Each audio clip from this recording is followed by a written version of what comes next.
What's up? It is 2 p.m. on a Wednesday afternoon. Thanks for tuning in to Cannabis Legalization News, where we explain marijuana laws so you can change them.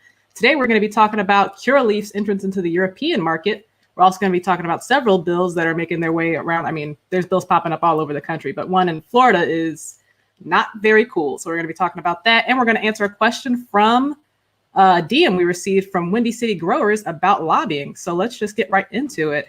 Hey, Tom. Hey, Miggy. Hey. Happy Wednesday. Oh, I tell you though, that Florida, it's terrible when it comes to their laws about limiting the THC concentration, but the Florida crosses, the Florida orange crosses from Revolution, just smells so nice. Hey, guess who we got on the show next week, everybody? Oh my God, I can't wait. Yeah, the Highness himself. The Highness himself. Smash the likes and hit subscribe, and then you'll get noticed next week when we go live with Tommy Chong. And I got my first sponsor, my first weed sponsor, which just means free weed. What's your first weed sponsor, dude? Washington Bud Co. is gonna. So I hit up three of my favorite weed grows because, doing this thing, the influencer / whatever, people are gonna question like sponsors and promotions and whatnot. But honestly, dude, you can do a win-win. You can promote a product and not sell your soul, like the product, i.e., being cannabis. But I got the Washington Bud Co. is going to be hooking me up, and I can't wait to share their product on the show. Yeah, Washington Bud Co. is nice, I'm sure. I'm not going to be able to play Smell-O-Vision with Washington Bud Co. next week, which is bad. And then we'll also have to see what Tommy's smoking on. He'll probably be joining us from LA. Hopefully, he's got some wonderful. And why wouldn't he? Why wouldn't he have good Wi-Fi? I mean, it's really a pretty good show. Tune in. We have a lot of news that came up, and we passed 20,000 subscribers on this little ship of a channel. That's so funny, dude. I mean, just little you and me. I still wanted to call it two guys and one mic, but it's all right. That's fine. That's fun. You know what? We're getting so old now that two girls, one cup, or two guys, one cup, one mic. Those types of references are going to get less and less obvious to people, which is fine with me. I do not need people to know what that reference means.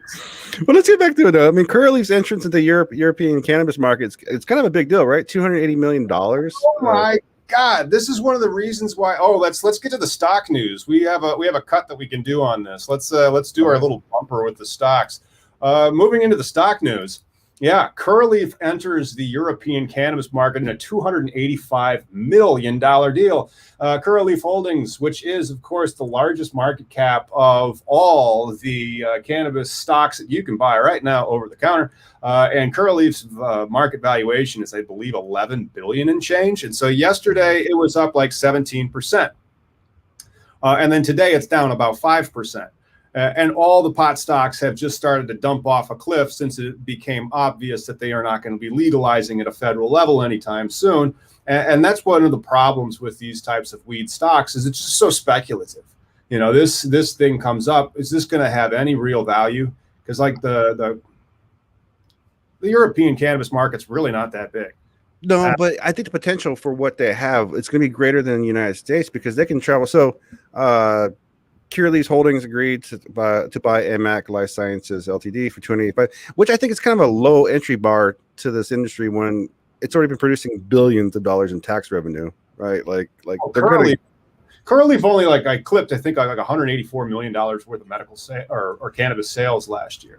So we have to pull up the Curaleaf chart and see what their quarterly results are to determine whether or not they have actually year-over-year growth to be able to account for like a 17% pop in the stock in one day. However, it probably isn't going to be much of anything. We'll see. Curaleaf can immediately start selling its CBD products in Europe and plans to bring THC products and its Select brand. Oh, yeah, the Curaleaf Select brand. Never heard of it. But European markets through the deal. Yeah. But, unlike in the U.S. where the company can't move federally illegal cannabis across state lines, Curaleaf's products can be shipped anywhere in Europe through the EMAC, their network. So, provided they have appropriate licensing. I thought they could only move their CBD products, not their THC products. Well, I imagine this was in Bloomberg, so I'd imagine they're working on it. Because in Spain they have Cannabis. It's a huge. Cannabis ain't new out there. It's as much as the ignorance still prevails. You still have GW Pharmaceuticals and all these other people, making a shit ton of money out there, and they're not so ignorant or stupid, I guess, over there. Oh, we'll see. It's one of those things where these licenses, they tend to become less expensive over time. And so it implies, which, this isn't necessarily the best implication ever, that there would be fewer licenses and limited markets in the future. But they just raised all this money, and then they spent all that money to acquire this. And then it makes the stock go up because why? They have the right to buy stuff in Europe now. Yeah. I mean, that's all that is. Look at that. So that's your home grow. That's some home grow. That's some Florida purple home grow right there. Medically cannabis, right? Medically home grow, or yeah, that's right. Medical home grow. It's the way to do it in Illinois. And then, so we also got Biden's USDA secretary gives final approval to hemp rules despite ongoing industry concerns. Yep, the hemp rules have been finalized, and so we saw those final rules come out. There's actually some really nice changes that happened to the final rule from the interim rule, and therefore it could be worse. It could be worse by a few leaps and bounds because the final rule allows for a difference in the level of negligence. And so the level of negligence has been moved from 0.5% THC to 1% THC, which should provide for like the vast majority of the genetics that are out there as hemp cultivars. Right. And then of course the disposal and remediation. And so now let's say your hemp comes in a little hot. And by that, I mean, like you're over the 0.5% total. Just throw some more stalks in and chip it all up and put in some more fan leaves and then test it so that it goes back down. Like your total CBD count might go from like 20% down to 15 or something, but then your THC count might go from like 0.5 down to 0.1, which is nice. And so now they are allowing the hemp farmers to be able to recapture and remediate their non-compliant plants. With that remediation, are you going to also be able to, you can do an extract, right? And create that limit of whatever potency you think it should be. I don't think they allow you to do the extract. I think they just allow you to mix stuff back in and then retest it. And then once you pass, then you have to do the extract. Yeah. Well, still, what a pain in the ass, though. It's like you fail a test, like at school, and they give you a second chance. You're like, come on, I know all the answers were right there, but it's just the regulations. It's just the regulations. That's really the problem. Yeah, no, exactly. And it's one of nice things, man. Yeah, that's one of the problems. All right. It's Agriculture Secretary Tom Vilsack. So we're actually going back to the future. He was Barack Obama's agricultural secretary as well. And he's an ally of the hemp industry. And so this new reg takes effect on March 22nd as originally planned. So this crop year, it appears that we are going to be under the new USDA regs. And so they released these rules. Yeah. So they released them back. When did they release that rule? I want to say it was August of last year or something like that, because they had public comment periods and all sorts of things. And they came out with the final rule. The final rule was released back in January. So yeah, you see, like, even if we had federal reform for cannabis, it would be like this. It would take years after the law has changed, because then they have to come out with all the regulations. Because marijuana is not hemp. Marijuana is not hemp. That's right. It has THC in it. Wait. Yeah. They're both. They are both. Yeah. In the end, though, the process is long, and so here in Washington, the home grower lost again. It's gonna get wide. It's just got buried again. Never made it out of the committee. So, yeah, it takes a long time to shape things up, to have that infrastructure. It'll be a bit. So we also have Chicago. Or do you want to go stay on the hemp topic? No, we'll go to Chicago. All right, let's go. Chicago weed giant illegally took pot to Arkansas in Whole Foods salad containers. Federal suit claims. Verano Holdings. Okay. Well, I just think it's hilarious that Verano, they're probably getting torched right now. I mean, all the cannabis companies are getting torched right now on the trading floor for the stocks today. But Verano, Chicago company worth roughly $3 billion was sued Monday in federal court as part of a sweeping racketeering complaint that accuses the company of illegally trafficking marijuana from Illinois to Arkansas. What? how? So they're sued, but no one like rated. What is this? How civil? But like, isn't there a person behind Verano? Like, this was my thing about legalization and recreational. Huh? Sammy Dorf is his name. I'm just saying, rich people don't want to go to jail. So if they fix the freaking law, Rich people don't go to jail. This is freaking ridiculous. Well, actually, Tommy Chong could talk about that. Rich people still go to jail. Well, yeah. Different. He wasn't the biggest fan of it, you know.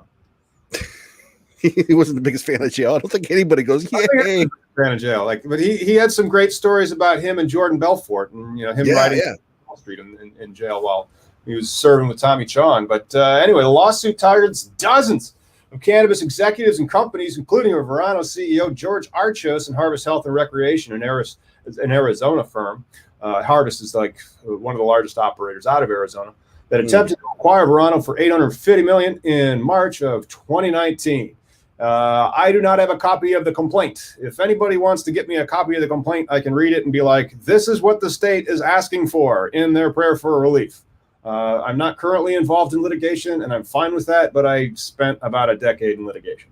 I'd be interested, though. But like again, back to why are they being like, a business should be rated. If it just hurts my brain that you have a federal state-to-state case here that should involve Verano being shut down, period, not being litigated over court.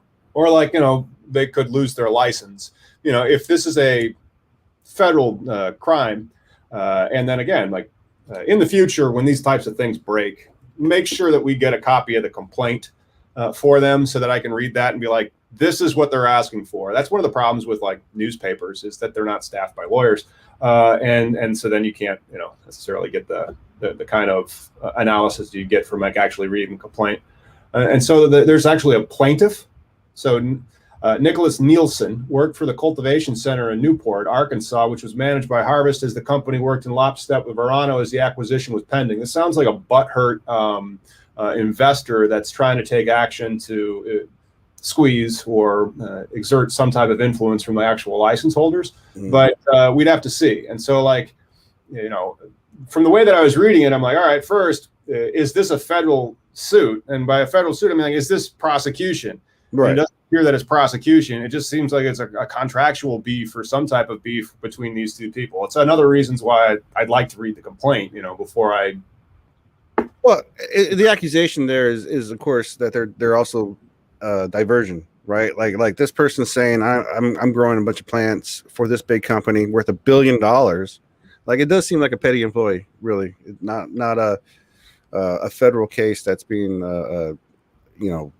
government coming after them. It's not a federal case. The government's not coming after him. It's this Nicholas Nielsen guy, and so he worked for the Cultivation Center. Like, where does he fit in? How much stock did he own? And then it says the 2020 police raid of Nielsen's home uncovered 28 harvested pot plants in his garbage can. All right, cool. And so now did he like bring them in? He's like, hey, police, this wasn't me. It was these guys. But I have no idea. And so like Nielsen was then arrested and charged after the cops found 2 more plants inside his home. Oh, that's terrible. 2 whole plants? Human Christmas. Call the dogs. Right. This claims that those plants were actually being cultivated for Harvest's greenhouse while awaiting approval from state officials. That's very convenient. The suit claims that the Nielsen's home was allegedly grown from clippings brought to Arkansas by Michael Frontier, a Verano employee who was allegedly instructed by his employer to take young cannabis plants from an unnamed Verano facility in Illinois and transport them to Arkansas. That's derelict in the sense that why aren't these genetics like at least stabilized in some forms of seeds? Why are you going to be flying clones? Coach, that doesn't make any sense. But why Arkansas too? I'm just trying to wrap my head around this as well. It's a highly limited market, and so Verano probably used its money to get a license in Arkansas. I mean, a lot of the Illinois operators use their money to get licenses in Arkansas. Cresco, GTI, Revolution, probably also Verano, and so that there's 3 million people that live in Arkansas. It is a limited market state for only medical. Really kind of sucks. So if like Arkansas ever goes wreck, it will be dominated by those 5 companies. Well, I got you. But again, it doesn't seem like a diversion issue, or it could be a diversion issue if you think about it. Like But in all these recreational, in all these markets, recreational and medical that initiate, right? They always have this grace period, right, where everything magically appears. The seeds, because cannabis never existed before until you signed that law in place. That's right. Until the zoning commission and then the Department of Agriculture, the Cannabis Regulatory Commission, they give that stamp of approval and your license becomes operational. Magically, cannabis just appears. A stork brings it very often, just like babies, they just happen. And so the stork comes in. So I think that's what it looks like. It looks like this is some guy named Nielsen gets popped for multiple felony charges in Arkansas. And then for him to get leverage against that prosecution against him, brings in Verano and Harvest Health as probably had to join them in a suit, but then what he would have to remove to federal court to get jurisdiction over these other operators that aren't native or residents of Arkansas. Again, Nielsen, that's why reading a complaint is one of the most important things that a lawyer can do when he's trying to explain to you what's going on. Yeah, well, it says here, Nielsen, who's facing multiple felony charges in Arkansas, has told law enforcement officials that he would definitely testify against Frontier Verano.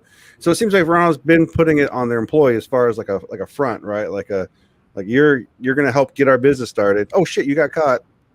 I don't know you, bro. It's all good then. Here's that one though that we were talking about, the BeardBros article about the Ousted MedMen Execs. The new gig represents everything wrong with corporate cannabis, and this is about the BeardBros had a great how before the structure of recreational cannabis, your reputation precedes you, whether you grow good weed and your weed spoke for itself, or if you had shitty weed, or if you were a shitty business person. There was a network and people talking. They still do, technically, but unfortunately, how do people part of MedMen that started out this shitty company that had no success and yet still probably acquire another 6-figure salary? Right? How do you fuck up and still get a job that bad? Well, it depends on how well capitalized you are. The why? What gets them the foot in the door? Was that you think they paid to play? Yeah, that you raise money from investors. Right, but so are they just dumb investors? I mean, what's going on here that these guys? Yes, there are dumb investors out there, and so they, probably raise some money from some less than smart people, and there you go. But it's just one of those things where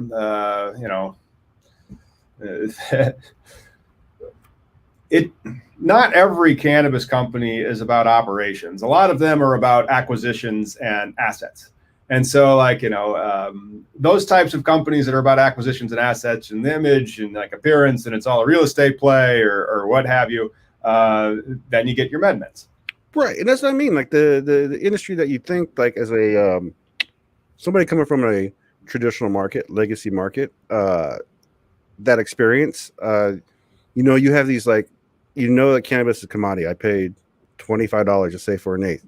So then a quarter is going to be $50, a half $100, and a whole ounce $200. Now, and then of course you negotiate with your salesman. Sometimes you're like, hey, the more I purchase, can I get more of a refund? Right? This is the learning basics of business without any taxes and all that stuff. So I think most people have an idea that any cannabis company that starts is going to be a reputable grow / someone that's there for the plant itself. And it's unfortunate when you see these, I want to say shell companies, because there's no substance to this. There's no actual culture. There's no, it seems like it's funnel money. Hey, I'm a rich person. I need to funnel some money. I know you're going to fuck it up. That's okay. It's expected. This is what's wrong with the world, man. Yeah, there's a lot of these. And they're quite great at raising money. It's kind of like, Curaleaf. What did they do? Well, they raised a whole bunch of money and then they spent it buying all these licenses in Europe. And what's the value of those licenses? Yes. Yeah, but don't people Google? We can Google now, people. There's no, it's just greed. And so it's called accretion. They use words like that, value add. That's another big one. Or like, accretion, where they say, oh, the sum of these two parts, it's not going to be 2 + 2 = 4. It's going to be like 9. And then you get that type of stuff. But so what is this BeardBros company? I see that MedMen is a real estate company that dabbles in the cannabis markets, but so BeardBros got a great blog. I think they're actually a store in a garden down there. The thing about the California culture is a lot of these guys have blogs. Like one time, rest in peace, Mickey Martin was in the early days of medical, had a blog called Weed Activists, and guy was just savage and just called people out left and right. And that was the essence of, like, because he was also into edibles and doing all those other things. So BeardBros are just another legacy grow that I believe in the recreational market now. So they're a good source for California culture and news. Oh, okay. So then BeardBros says it's hard to argue that there's a less popular cannabis brand these days than MedMen. How much do you think MedMen paid for that? For that publicity? For that blurb. Oh, good. These $5, 20,000. It's hard to argue. Yeah, I mean, it's just they had such great promise, right? Where they got the Spike Jones video that represented like the new cannabis culture, the new consumer. They were they had a lot of blah blah blah intentions, but there was nothing of fruition that came out of them except for one little video. Like, I just don't get how these people still succeed in the industry. Like.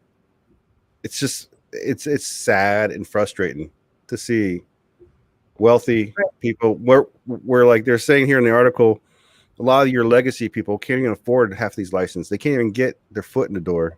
I don't know. Tell you what, why don't we take a 420 break and then let's look at that Verano lawsuit. There's actually a pretty interesting chart and graph that we can go over to, like, point fingers at people. And then we can keep ripping on MedMen, or we'll move on to the Mexico news. Probably move on to the Mexico news, but just a second.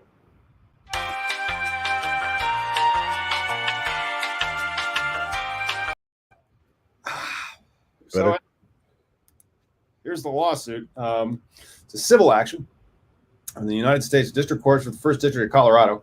Yeah, it doesn't make much sense because, like, then, whoa. Why do they follow in there? Well, this is kind of normal, and it's not necessarily the worst nose bleeding chart that you'll ever see when you have an MSO. And so then you have, marijuana profits going to and from. The first circle right there is Verano LLC. The one to the far right is Harvest Health Inc. You can see one of them is not an LLC, and then at the below it's Natural State Wellness Enterprises LLC. That's probably the Arkansas company that was right there, and then it's just where they move all the monies, and so those monies kind of go around, allegedly, according to these charts and graphs there. And so, like, they siphon off profits, they provide financial and operating capital for people off of them, and then it's one of those deals where it'll be interesting to, like, actually read this whole thing. To see exactly what he's alleging and why, and then it's a RICO action, a private action in RICO, and so, like, this guy's getting prosecuted pretty heavily in Arkansas. So to, like, try to offset whatever type of risk he has there, he's like, all right, well, I'll bring these people in, but now these guys get to, like, appear, and then their lawyers will say, oh, this should be dismissed, and so, like, this is where litigation will now get exceedingly expensive. Including for with the plaintiff here, which is a Nicholas Nielsen, who's also being prosecuted in Arkansas, which is going to make, like, affording this a little bit difficult because lawsuits can go on for years, if not decades, and be thoroughly briefed before you can actually get to questions of law to get you actually out of those. But that's pretty interesting. He's got some emails attached here, and then some other allegations in the complaint about the transporting across the state lines. And Frontier Airlines, I'm assuming, huh? Or is Frontier one of the actual things that was defined earlier on? If you like this sexy MSO content, you gotta like, subscribe. That's right. That's right. Don't forget that, where we get to go over more fun stuff about okay, who's fighting for what and how. But that's some news that's going on, and that's some litigation that'll probably continue to happen as they try to enforce the laws in a particular state, and somebody gets arrested, and then these other MSOs were playing fast and loose. Well, allegedly playing fast and loose, and we'll see how the facts bear out on this. Yeah, no kidding. That'd be interesting to see. That's definitely going to be one of those ones that might set a precedent, right, for how to operate in a multi-state. Right. I mean, it could be interesting in the sense that these operators are trying to get their genetics in various other locations from one state to another, and so like, how do you do that? Like, if you're an operator that's got a licensing agreement, like if you're a Cookies, because Cookies keeps opening new shops and new locations, so how do those cookie strains get into that state? They all be in California, right? And don't you believe in Pixies, fairies? No, of course, Pixies, fairies, and also the stork brings all the genetics straight to the dispensary without any questions, and then there's these types of questions. So it's going to be interesting. I mean, like, this is one of the reasons why you're going to eventually, I don't know when it's going to be, but eventually you absolutely need federal legalization, because you have this dual nature of the plant. And so like, it's quasi legal in these jurisdictions, but it's still also criminalized. I mean, it's medical. It's not full adult use. But if you think about it too, you're setting up a monopoly for these companies that have enough money to litigate their way out. Like, this is wrong on so many levels for the citizens, period. Right. But and meanwhile, Mexico's might be getting theirs right. Mexico's moving, which is surprising for me. I'm gonna have to issue a retraction from last week, where I'm like, yeah, they're always calling wolf. But no, the full chamber of the Mexican lower house is expected to discuss and vote on the bill this week that discriminalizes cannabis in a move that would make the country one of the world's largest legal cannabis markets. Then they're going to build that wall so we can't go down. That's right. Well, I'm assuming then they're going to like start re-exporting all those wonderful Mexican hazes from the 70s. However, I don't know if that will happen. And then the other thing is I think they would be the largest legal cannabis market, because there's more Mexico people than there are Canadians. And like, Canada right now, I think is the largest. And there's only like 30 million or so, 30 to 40 million Canadians. If you think about this too, it doesn't have to be cannabis. That once they legalize this cannabis as a recreational use, they're opening the floodgates for hemp, like for being a number one producer. Because since the United States is still behind the curve as we regulate our own stuff, we're too busy saying the farmers are bad. They're gonna press on and create their own hemp, and because that right now Canada's our number one outsource for hemp. And then South Africa, I think. So there you go. I mean, they could have some wonderful Mexican hemp coming in, but there's almost 128 million people that live in Mexico. So there you go. It'd be like the largest cannabis market by a mile if that happens. And it's been scheduled to happen for so long, and it's been delayed for so long. Once they actually get there, and I'm not sure if they're going to get there this time or if they're going to get there next time, but it's moving. It's like home grow for Washington. You guys still have home grow for medical. It's just you want home grow for adult use, right? America, I want my rights. Freedom. God damn it. And so we also don't have home. I mean, like, the home grow that we have is medical home grow. And I understand the argument for that when it comes to access to supply. But then, there's a profit motive argument, which I don't like. It's like, hey, you shouldn't have access to supply if you just want to smoke weed. You should have to pay. Yeah, but see, that's still a shitty argument, because the home brews haven't put Budweiser out of business. It hasn't put restaurants and everything out of business. So it will only add to the variety of life. God damn it. Yes, you're not wrong. You're not wrong. It's just that the people don't care. Yeah, well, the ones in charge don't care. That's what it is. Yes, that's one of the bad news stories that continues to be on the radar too. I'm not sure if that was the one that we had signed up next. No, that was the Trueleaf one. Let's talk about that. But there is some more bad news eventually once we get to the Florida news. Yeah. Trueleaf teams up with Morehouse School of Medicine though on medical cannabis research. That's pretty neat. That is, yeah. Trueleaf Cannabis Corp teamed up with an HBCU, Morehouse School of Medicine, on a medical cannabis research and education initiative. About time that they're going to do some cannabis research. Dude, I'm looking forward to the day I can actually go to the store, CVS, and buy a 2-to-1 ratio cannabis extract, something, pill, anything to add to my, like anywhere. I already kind of have it with the legal stores here because Washington is kind of ahead of the curve when it comes to products, but still, everybody should have this opportunity. Yep.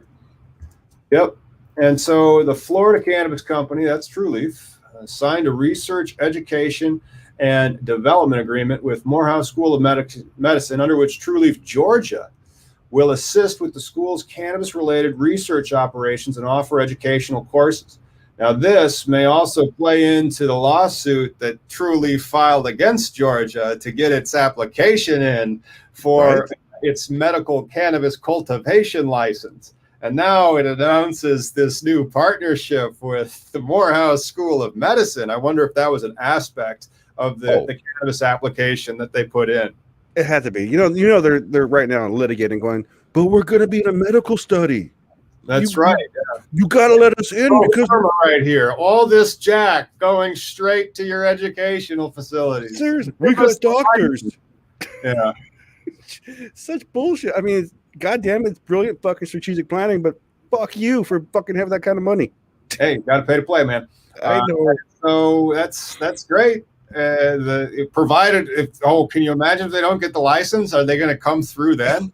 Because they haven't announced who's won these. Because there's only 2 licenses up for grabs, and then there was 4 licenses for the tier 2, the 50,000 square foot operating facility. And then there's 2 licenses for the 100,000 square foot operating facility, and they want that. They're thirsty for it. Oh, God, yeah. Yep. Isn't the requirement still says citizenship, right? In Georgia, you got to be resident? Oh, sure. There's all sorts of chicanery and relationships with the residency requirements, or like the doing business for the time requirements, all those types of things. And then they were nitpicking, the Trueleaf people were nitpicking regarding like how they implemented the application relative to the rules, whether or not the administrative department overstepped its bounds when they were creating the list of the application. Which, another fun thing, that'll happen sometimes.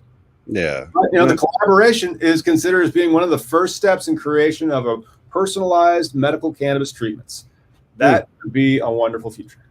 Yeah, totally. Then we go, leading into the medical, though, a Colorado bill will require schools to store cannabis-based medicines for student use. So when the school board refused to let her daughter, Marley, receive her cannabis-derived medicine from willing teachers, Sarah and Mark Porter made the difficult decision to pull Marley out of school on October 2019. In the 18 months since, Marley has been able to take her prescribed medicine regularly while learning at home, keeping her Crohn's disease more manageable than it's ever been. Her parents testified to Colorado legislators. Crohn's is horrible, man. And there's a lot of kids with that. So Senate Bill 21-56 aims to make life easier for kids like Marley and their families. It would require schools and school districts to have a policy allowing their employees to store and administer medical cannabis recommended for a student by a doctor. Thank God. Mm-hmm. So SB 56. Yep, but this is a Crohn's disease patient that's trying to access her medical cannabis, and it's been, this is even in Colorado, and so like one of the bastions, one of the first states for this, has still had these types of regulations in place to prevent cannabis medicine from being at schools. Well, Washington had the same way. We just did it 3 years ago, I believe. Just recently, I know the gentleman that was behind that bill. His daughter passed on. Beautiful little girl. She had something way worse than Crohn's and all that stuff. But he pushed this bill through for all the other kids. It was pretty awesome. So yeah, no, it's great that this is going to be called Jack's Law. And I think I followed this guy's case for a little bit. Or no, it builds off of Jack's law, which allows school districts to let parents or guardians administer medical cannabis to their children on campus. In Jack's law, medicine must be administered in forms of oils, nasal sprays, or capsules. No smoking. Can you imagine that? A bunch of little 8-year-olds just fucking.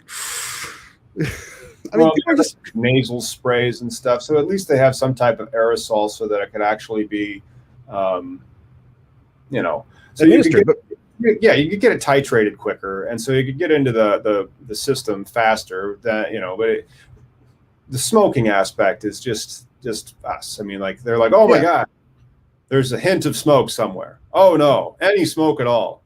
Don't even put that paper.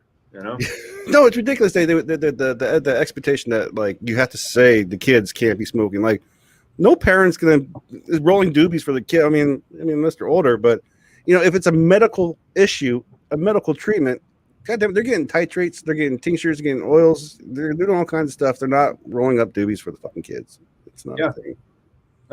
They would probably prefer to not have to use the medicine, to be honest. It's one of those things that, usually when you have medicine, very often you're like, man, I wish I didn't have to use this, but I'm sick, Yeah, there's a kid out there in Colorado, because Colorado had it was the mecca for a lot of the parents leaving their states. Charlotte's Web was the initiator of all that, right? Mm-hmm. And funny thing about this, because I give the Charlotte's Web the brothers credit for creating that conversation, keeping it going forward. But one second, I gotta answer a text. My bad. All right, well, we do that. And I'll say, Colorado also has Quinton's amendment, which allows school nurses to administer medical cannabis at school for qualifying medical conditions and with a doctor's approval. Well, that's a good amendment to have, Quinton. But the law left out an opt-out clause for districts that didn't want their employees giving kids the medicine. Senate Minority Leader Chris Holbert, a Republican from Douglas County, said SB 2156 is more important to him than any other legislation he sponsored this session. 7 lawmakers in the Education Committee approved the bill unanimously on February 24th, and now it goes to the Appropriations Committee for review on a yet-to-be-determined date. And that is, again, how laws are made. You start in one committee, hopefully you don't die there. Then you get out of another committee, hopefully you don't die there. You get some floor action, hopefully you also don't die there. And then there's a vote, and then you pass. If this is Nebraska, that's it. Now, every other state besides Nebraska, then you have to go get passed in the other legislative body. Let's say you started in the Senate, you have to go to the House. Started in the House, you have to go to the Senate. And then it has to be the same one. And then let's say you get all through all that, and then they've been reconciled, so it's the same bill. And now it goes to the governor's desk. And if that governor is Mario Cuomo, yeah, sure, he might sign it. But if that governor is Noem, I believe is her name, in South Dakota, oh, she's vetoing the crap out of that bill. And that sucks. And so that's one of the reasons why cannabis legalization news will be here for a bit, because these things won't play out over the course of like a fortnight. It's going to take years. Miggy is still on the phone. So let's move on to the next thing. No more urine tests. No more urine tests. Proposed California law would end most workplace marijuana tests. Great Again, news.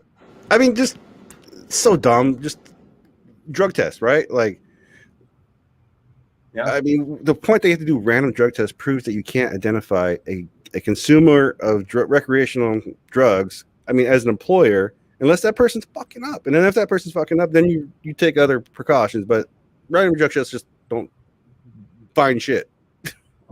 Nope. I mean, if they really want random drug tests, I think that's fine. Let's start with the legislature, see what they're on.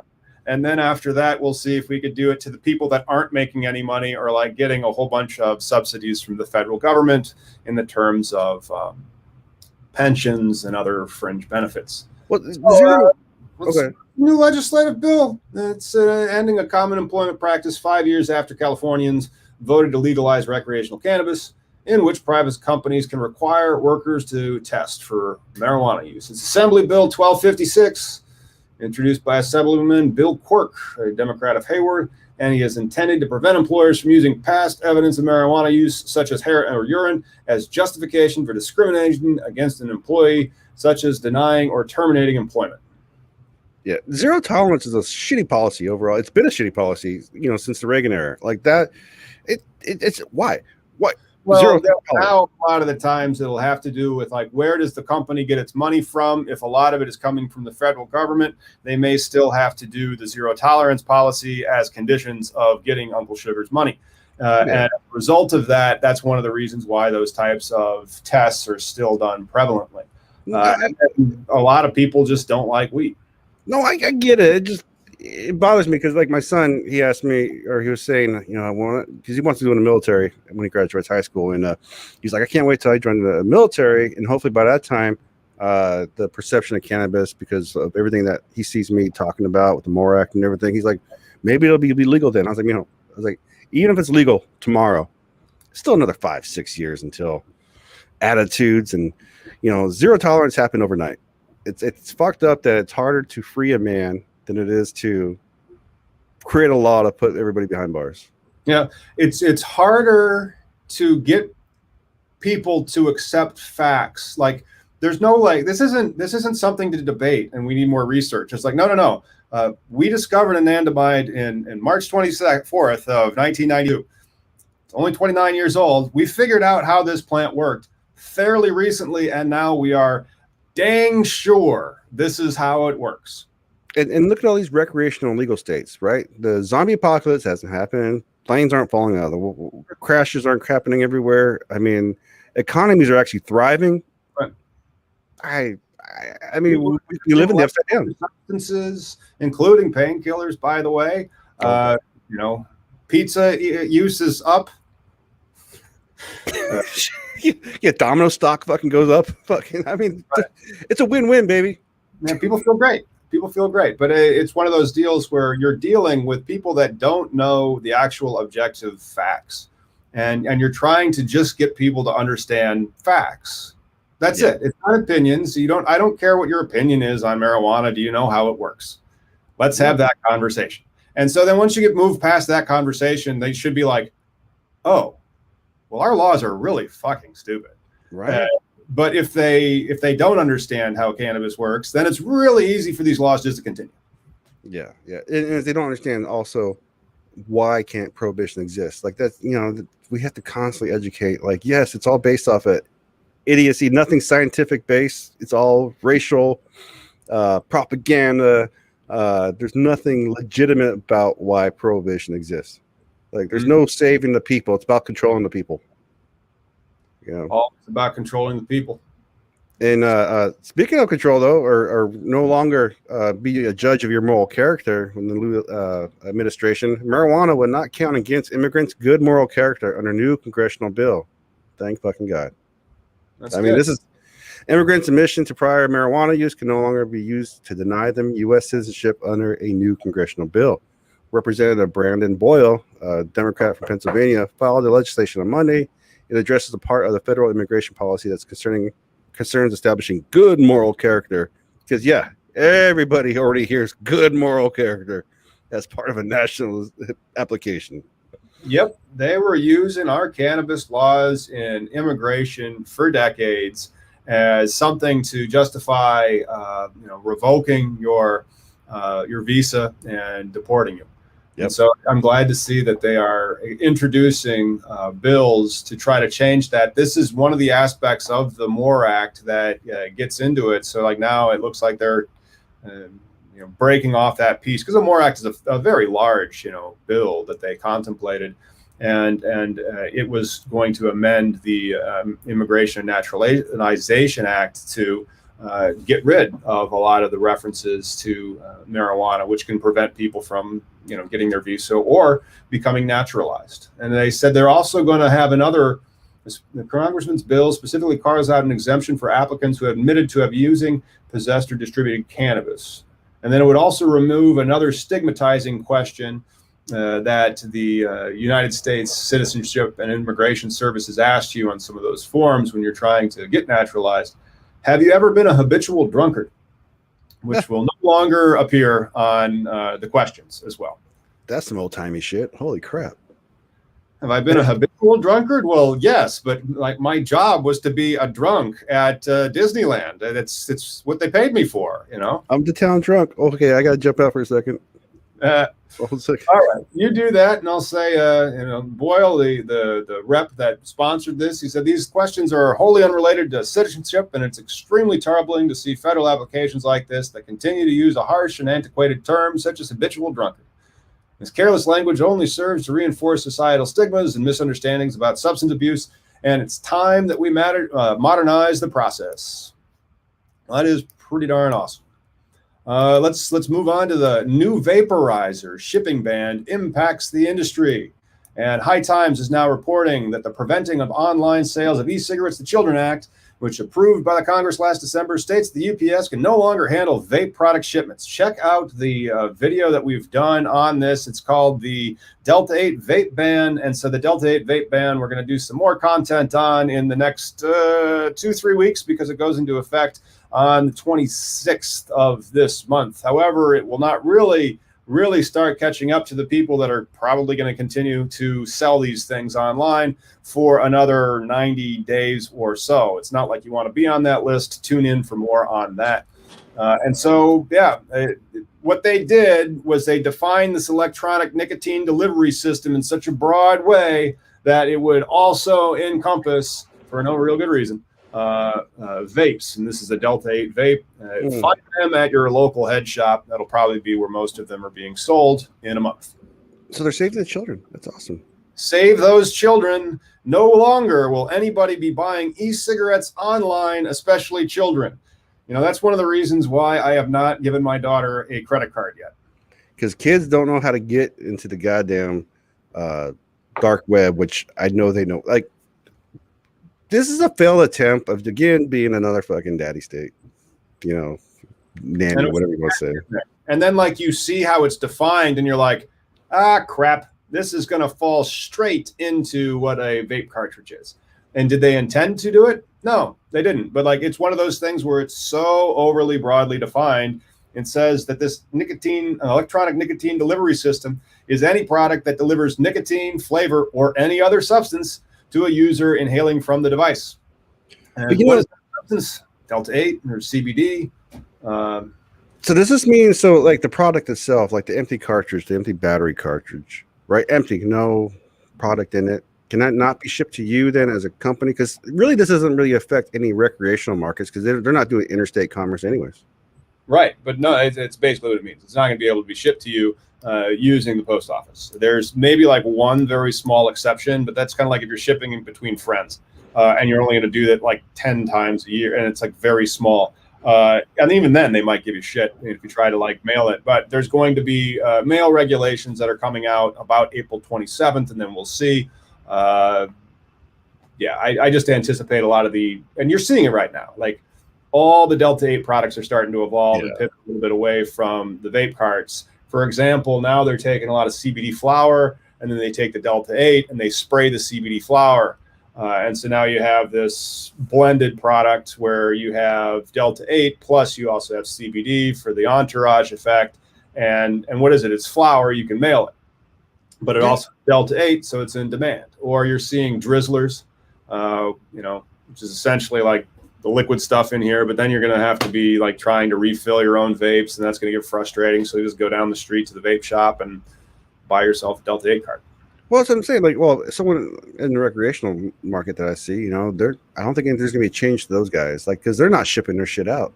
We don't have any mailing options. So, Washington's safe in that market. Yeah. I think, it just seems like it does hurt all the CBD people who are trying to be on that gray market on the edge, right? It seems, you see, it's either you're in the recreational market or you're traditional, or, that's it. Yeah, the Delta 8 market is, we'll see. We'll see the next farm bill. In 2022 farm bill's coming out. We'll see if that addresses Delta 8. Yeah. Well, yeah, thousands of California marijuana convictions officially reduced, others dismissed. Good stuff, man. Last month, with the stroke at Penn, San Diego County Superior Court Judge Eugenia A. Gonna kill it. I hire a bead.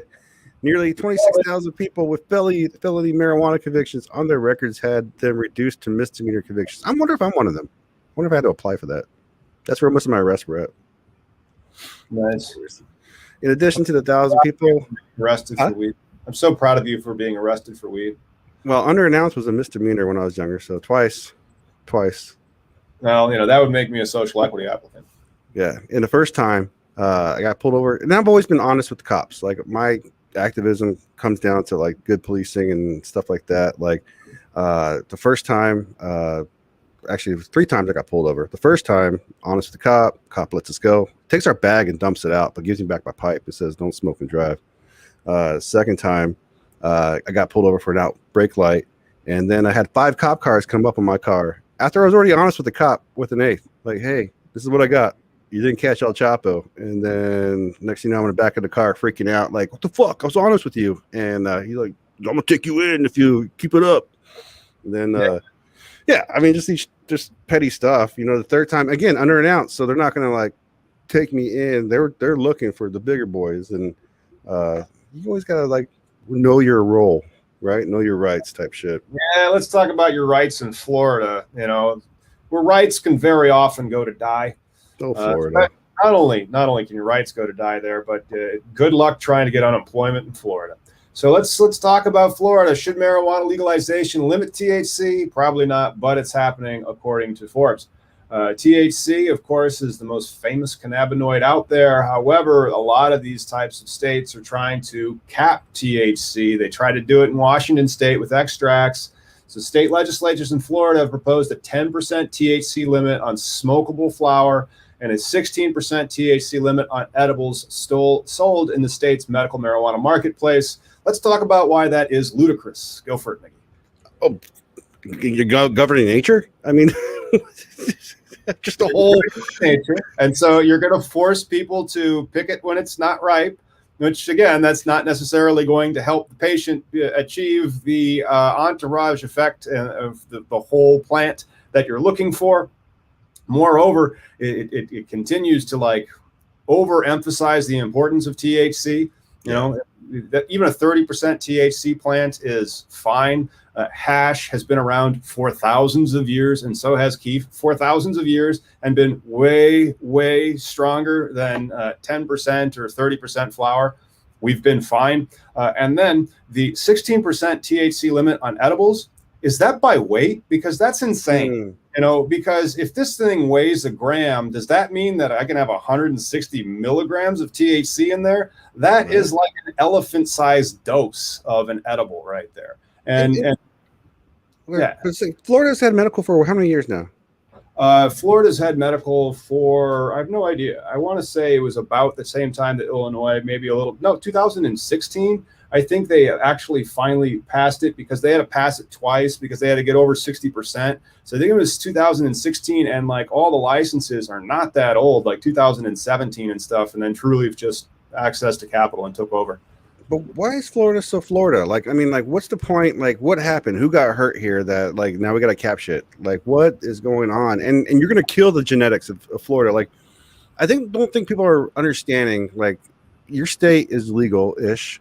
You have a chance to be on the forefront of, like, genetics and appellations like we talked about. Like, if people were to start, like, okay, we can start having this Florida sunshine or whatever you want to call it. There's prime opportunities for your state to pull in a shit ton of money. Right. You're not going to do that with limiting goddamn THC caps and bullshit fucking regulations. Right. I mean, like the only thing that THC cap would do is make the illicit market just fine. They'd be like, hey, I'm going to go back out to the street to buy it. Why? Because that stuff will get you high. This stuff gives me a headache because they're going to have to do something to that flower to get it down to there. I mean, like a 1-to-1 blend, maybe that's all you would be able to get. And then you'd have to be watching that 10%. And so there's that aspect. And then if like some of these medical patients need higher THC concentrations, I'm glad that they have it in an edible, but they probably want to also be able to inhale it. Yeah, dabs. I mean, concentrates are a thing. Straight back to the weed, man. Yeah, that's it. I mean, where's Myrtle Beach at? Myrtle Beach, I always thought was in South Carolina, but I have no idea. Oh, okay, because I don't know if because we're getting close to the end here. But that horrible story you're talking about is the war on weed leaves one Myrtle Beach man paralyzed, cost $11 million in landmark civil rights case. Wow. So a home surveillance video showed in April 2015, a team of heavily armed officers used a battering ram to enter Julian Benton's Myrtle Beach home to execute a search warrant. 3 officers fired 29 times. Fucking kidding me. Johnny McCoy, Julian Benton's attorney, said they hit him 9 times, effectively crippling him, paralyzing him. He had multiple surgeries and still can't walk. And then they lied to cover it up. Yep. South Carolina's finest demonstration of not understanding that weed is harmless. No, this is just horrible. I don't know if you're familiar with J. Cole, the rapper. He had a song called Neighbors, and he actually uses actual video footage from his house of officers raiding his house because they thought he was a grow operation opposed to a rap studio is what he had in his goddamn basement. Like, so they thought the power was going to growing weed as opposed to growing beets. Yeah. I can't wait too, Nicholas. I'm looking forward to the high mighty. I gotta get the puns out now. I don't want to embarrass myself when he gets here. I want to be all a fanboy. The questions about 1985. Shit. Why not? There's plenty of questions. You know, let's go. Let's do Chong's weed through the decades. So we're going back to the 60s. What were you smoking?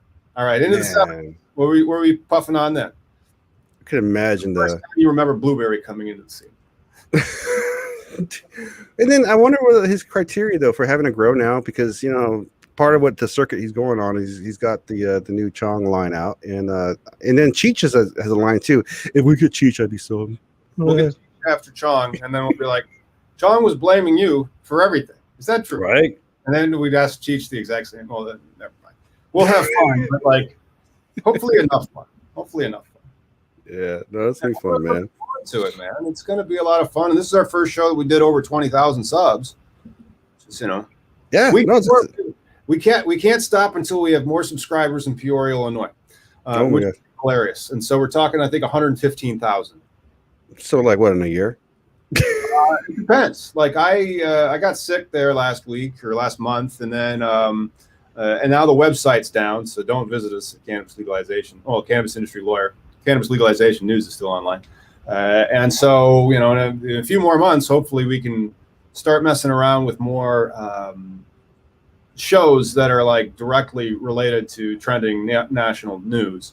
Because that's one of the ways that you get a lot of suggested videos and just a crap load of views. And so, if there's something that comes out that we think will actually break, you do a quick video about it, or other videos about how to get licenses. Those get smaller views and then they're more localized, but it helps us find visitors or viewers that are in those particular jurisdictions that want to get into this game. Yeah. Oh yeah, and then and then I can't wait for the site to finally get up, because I do like to do the word stuff, right? Like for people who like to read, the video thing was just kind of a happenstance of what I like to do. Like you pulled me into this, and now I'm in this dark web of shit. But the words, come visit the website once it gets rocking. It's not rocking right now. It looks like it's not pretty right now. That's all I can explain to it. It's not. She's under construction, folks. Just go to the Cannabis Legalization News and be like, in work. But one step at a time. And the site was pretty big, and so it was going really, really well, and then it just tipped over and died, which is terrible. But at the same time, it's a lot of fun that we still get to have the channel. Yeah, no, this is great. I mean, shit, we got 90 people hanging out with us, and I fucking love it. I look forward to our moments. I mean, there's going to be lots more news coming, and just take it one day at a time, man. That's it. There's always something to talk about. I told you, man. Yeah, that was one of the things. Did we already talk about the bakery licenses? No. The bakery licenses. I can't wait for these things to be a thing. Everybody's like, oh, I want to open up a weed restaurant, where you can make these types of infused dishes. And I'm just, hold on there, bro. That's not how this works. They all have to be pre-packed and pre-dosed and all that. And then there's really not a consumption lounge license type that's out there yet. Like, where do you go in Washington? Where do you go in Seattle? Down the street to smoke a bowl with your boys or like your friends, where do you go? Yeah, no, there's no place, in the park, right? Like, I mean, I'm endorsing public smoking, but it's decrimmed here to the point. That's what I'm saying. Like, that's why prohibition is so important. Ending prohibition is so important. So law enforcement can worry about the shit that's important and not some guy smoking a joint with his friends in a corner of a park, you know? Well, and then the guys would have an opportunity to smoke their joint somewhere else. Yeah. Well, we used to have lounges during the medical times, but it'll happen again, you know? So but yeah, that's the next step. There's a lot of levels to this regulation that needs this infrastructure that needs to happen. We want to take the listener mail? All right, let's do one question if we have one question. But then I got to have a call about the websites. Yep, we got Winnie City Gardens on Instagram asks, I find myself in the new Illinois Speaker of the House's district. Do you think there's any value of lobbying him to fix our cannabis laws? Any strategic tips to change this shit? Because honestly, the Cannabis Regulation and Tax Act feels like it's poorly written and being poorly rolled out. All right, so the new speaker actually introduced a bill on this. And, he introduced a bill that would have increased the ownership of amounts of craft grows from 3 to 10. And so if anything, it would have allowed fewer operators to own all of those licenses, which are the most accessible cannabis cultivation license currently in the state of Illinois. That's not a good sign. If anything, it looked like that was an MSO bill. Like, you know, a multi-state operator's like, hey, one craft grow, that's okay, but that's only 14,000 square foot flowering. I want 150. And so can I own 10 of them? Is that okay if I can own 10? And that's the bill that Representative Ford introduced. I can't remember what HB it is off the top of my head, but it was like, ew. Ew. Did he introduce a bill that says, hey, 5,000 square feet is too much? We need a micro cultivation license of only 500 plants. No, he did not. He wanted to increase the amount of ownership to essentially allow for greater M&A amongst the current caps of 3 licenses. He wanted that raised to 10. What's the small? Do you guys have small associations there, like they do, like they did in Rhode Island, where they fought that one? No, nobody has a license. It just seems to me that you guys need more, we call it community gathering type things, you know? We do. There's a lot of work to do in Illinois. But I know we got to get out of here. So thanks for tuning in, everyone. Make sure you like and subscribe to keep up with all cannabis legalization news. We'll see you on Sunday. Yep.